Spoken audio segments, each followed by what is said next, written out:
नमस्कार। अभी 2-3 दिन पहले केंद्र सरकार ने सीए का कानून पास किया था। कल मैंने एक प्रेस कॉन्फ्रेंस करके ये समझाया कि सीए कैसे देश के लिए बेहद खतरनाक कानून है और इसे वापस लिया जाना चाहिए। आज सुबह माननीय गृह मंत्री श्री अमित शाह जी ने, जो कल मैंने प्रेस कॉन्फ्रेंस की थी उसके ऊपर उन्होंने बयान जारी किया है, उसी का जवाब देने के लिए मैं आज आपसे मुखातिब हो रहा हूं। मैंने उनका बयान सुना, माननीय गृह मंत्री जी का। अपने पूरे बयान में जो प्रश्न मैंने कल उठाए थे उसका किसी भी एक भी प्रश्न का उन्होंने जवाब नहीं दिया। उन्होंने केवल मुझे गाली गलौज किया है, केजरीवाल भ्रष्ट है, केजरीवाल ये है, केजरीवाल ऐसा है, केजरीवाल वैसा है। मुझे छोड़ दीजिए, मैं इंपॉर्टेंट नहीं हूं, देश इंपॉर्टेंट है, देश के 140 करोड़ लोग इंपॉर्टेंट हैं, उनकी बात करते हैं। मैं आपसे पूछना चाहता हूं कि आज हम पूरा देश मिलके, सारी सरकारें मिलके अपने देश के बच्चों को रोजगार देने में असमर्थ हैं। जो इतनी भारी संख्या में बाहर से आप पाकिस्तान, बांग्लादेश के लोगों को हमारे देश में लाके बसाना चाहते हो, उनको नौकरियां कहां से दोगे? उनके लिए नौकरियां कहां से आएंगी? पहले अपने बच्चों के लिए तो नौकरी का इंतजाम कर लो। ये मेरा कल मूल प्रश्न था। उनके लिए घर कहां से आएंगे जो आप इतनी बड़ी संख्या में पाकिस्तान से, बांग्लादेश से लोगों को लाके अपने देश में बसाना चाहते हो, माइग्रेशन करवाना चाहते हो? वो उनके लिए घर, उनके लिए नौकरियां, उनके लिए संसाधन कहां से आएंगे? अपने देश में इतनी गरीबी है, अपने देश में ऑलरेडी लोगों के पास नौकरियां नहीं है, घर नहीं है, उनको कहां से लाके बसाओगे? आजादी के बाद काफी बड़े स्तर के ऊपर माइग्रेशन हुआ था। बहुत सारे लोग भारत से पाकिस्तान और बांग्लादेश गए थे और बहुत सारे लोग वहां से इधर आए थे। अब जो ये माइग्रेशन इस सीए की वजह से होने वाला है, ये उससे कहीं ज्यादा बड़ा माइग्रेशन होने वाला है।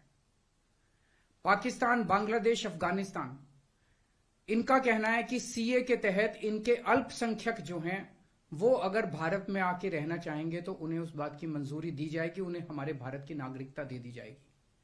इन तीनों देशों में मिला के लगभग 2.5 से 3 करोड़ अल्पसंख्यक रहते हैं। पाकिस्तान, बांग्लादेश और अफगानिस्तान में मिला के लगभग 2.5 से 3 करोड़ अल्पसंख्यक रहते हैं। वहां बहुत गरीबी है, उनके पास रोजगार नहीं है। भारत में तो आना और भारत की नागरिकता मिलना उनके लिए तो बहुत बड़े सपने की तरह है। और अगर हमने भारत के दरवाजे खोल दिए, इतनी बड़ी संख्या में लोग आने वाले हैं जिसकी हम कल्पना भी नहीं कर सकते। इन 2.5-3 करोड़ लोगों में से अगर 1-1.5 करोड़ लोग भी आ गए तो कहां बसाया जाएगा उनको? क्या करेंगे उनका? यह मेरा प्रश्न था माननीय गृह मंत्री जी, जिसका जवाब आपने नहीं दिया।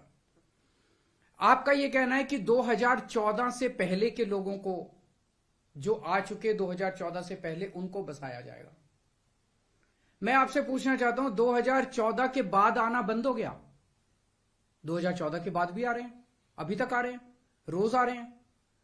तो अभी तक 2000 जो इलीगल माइग्रेंट आते थे, जो घुसपैठिए हमारे देश के अंदर आते थे, वो डरते थे कि अगर आ गए तो हमें निकाल देंगे, हमें पकड़ लेंगे, हमें जेल में डाल देंगे। उन्हें डर रहता था क्योंकि वो इलीगल थे।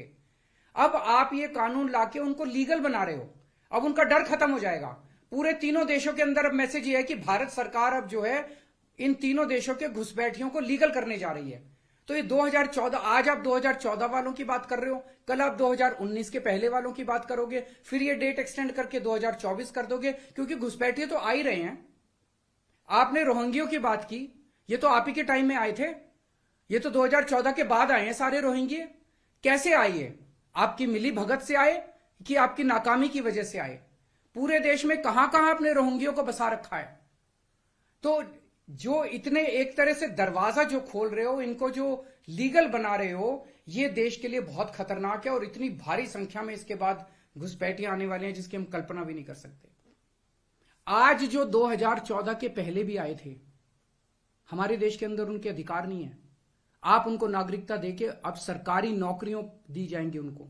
पाकिस्तान से आए हुए घुसपैठियों को हमारे देश के अंदर अब सरकारी नौकरियां दोगे आप, उनको उनके राशन कार्ड बनाएंगे हम लोग।